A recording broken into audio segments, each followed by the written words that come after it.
साधिके शरण्य त्र्यंबके गौरी नारायणी नमोस्तुते। या देवी सर्वभूतेषु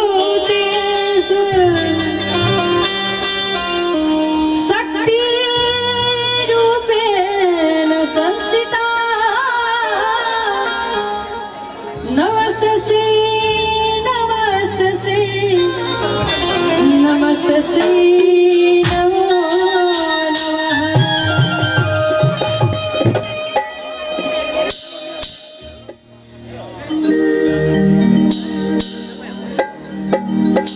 नबका लहठी लाहबा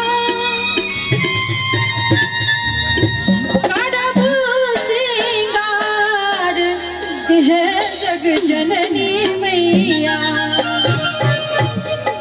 हे नबका लहठी लाहबा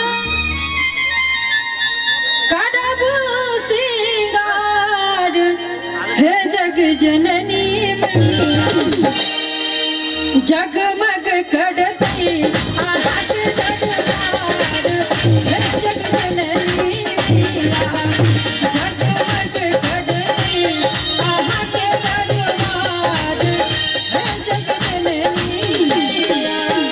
नबका लहठी लाहबा करब सिंगार है जग जननी मैया।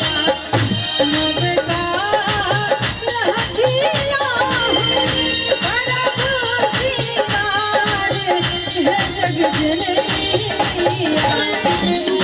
जगमग करती आग दरबार है जग जननी मैया। जगमग करती आग दरबार है जग जननी मैया।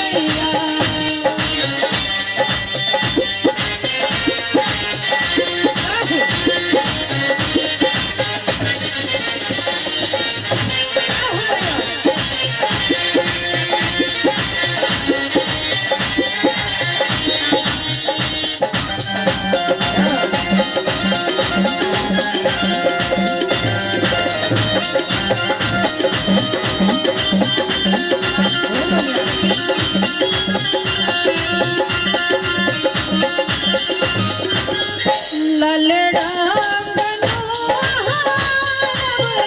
लाल रामा अचरी है जग जननी।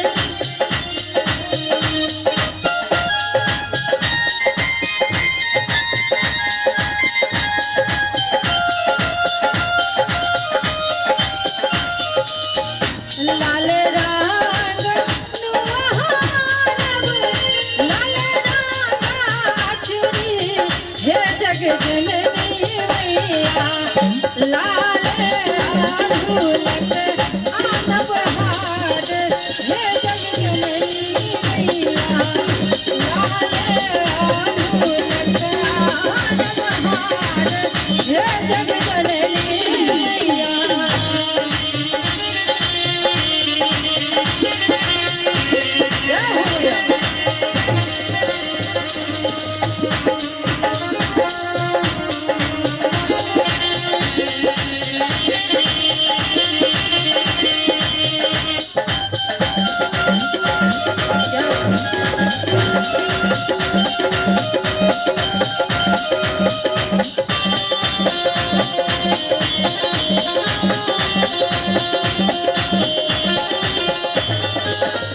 सोना के कंगन गढ़ायब सोना के लहठी है जग जननी मैया।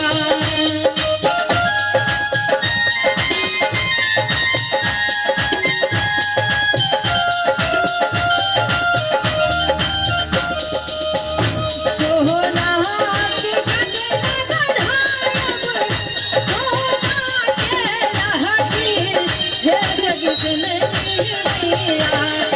तई बर सोनपुर धनवार है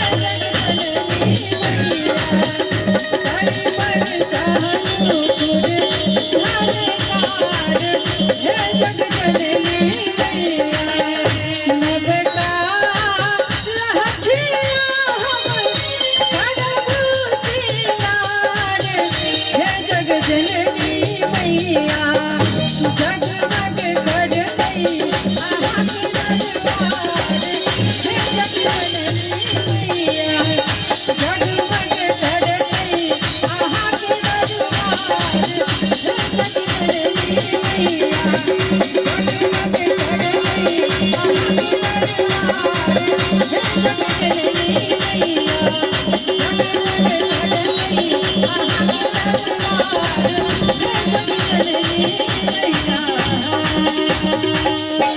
वाह, बहुत सुंदर माता रानी की भजन हंस के बीच